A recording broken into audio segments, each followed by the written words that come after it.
Terveya tervetuloa. Today we are going to talk about SOPs, Statement of Purpose.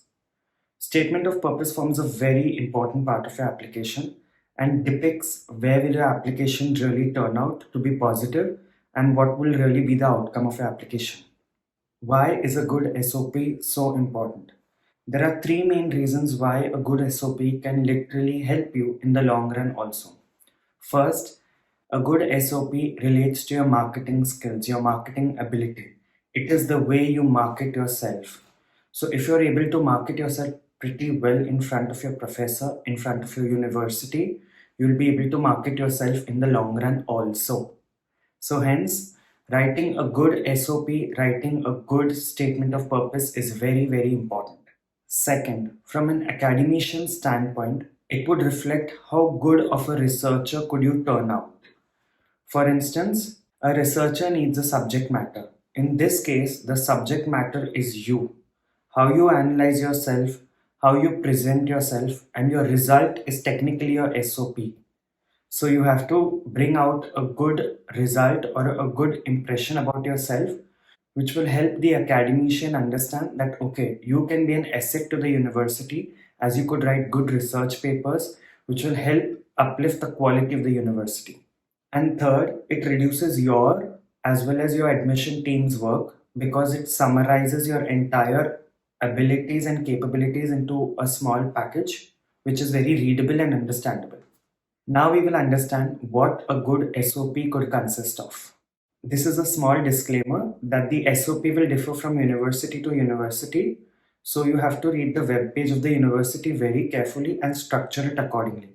But in essence, it will be similar to something what I am saying right now. So the first para, it will include an introduction about yourself, where you come from, what do you do currently, and other things. So the second para should discuss about your bachelor's and what you have done during your bachelor's. For instance, your bachelor qualification like Bachelor of Pharmacy, Bachelor in Architecture, MBBS, or any other degree that you have done. If you have done some important thesis or work in your bachelor's, you should share that too. For instance, your thesis, your poster presentations, and others. The third para should talk about your journey in essence. It should talk about what did you find in your bachelor's that could get integrated or completed with your master's. It should fill a lacuna or it should complete a hole. So you have to reflect it something of that kind. The fourth para should talk about how this lacuna or this incompleteness has helped you get your attention drawn towards a master's. The fifth para talks about your major or your specialization. How could your specialization impact your progress?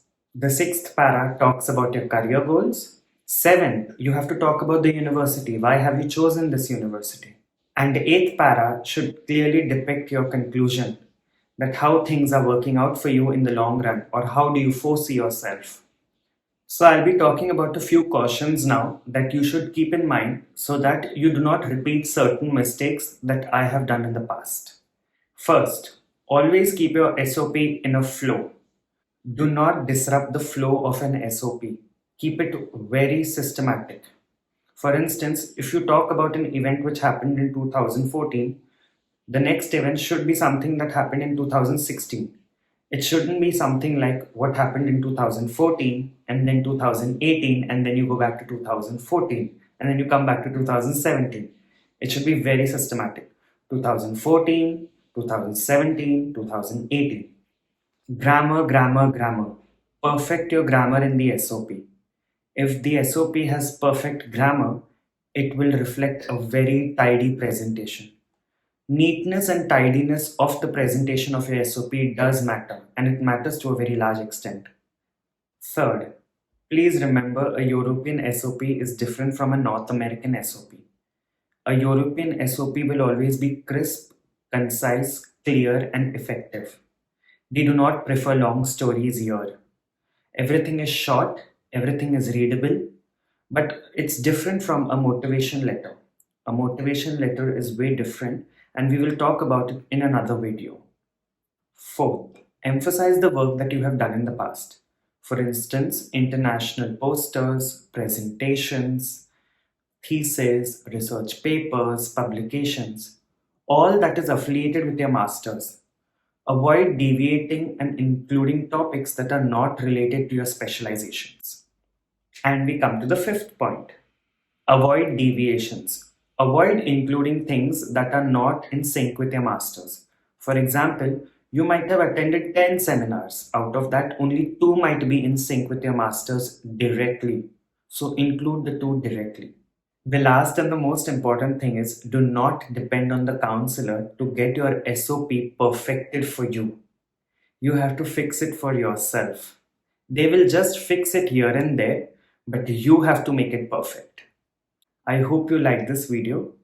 So please like, comment, share and subscribe and share it with people who are looking to study abroad and considering Europe as a choice also. Till then, moi moi.